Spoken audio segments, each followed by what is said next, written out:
Daniel Castellani, intanto bentornato a Padova come anche atleta in questo palazzetto. Anzitutto, che ricordi ha di Padova?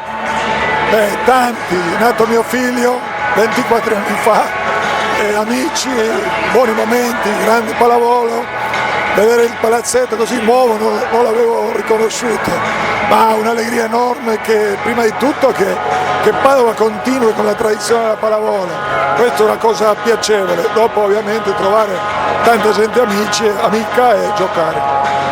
Per la gara di questa sera si sapeva che non sarebbe stato facile affrontare Padova in questo campo, infatti nel primo set ha messo in difficoltà, poi però è arrivata la Perugia che si conosce.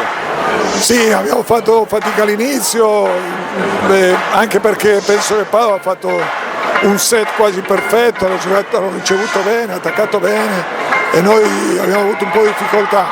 Dopo penso che abbiamo cambiato un po'. Tatticamente abbiamo fatto qualche cambiamento più sulla battuta e abbiamo trovato le buone risposte. Quali sono i punti secondo lei su cui bisogna ancora lavorare?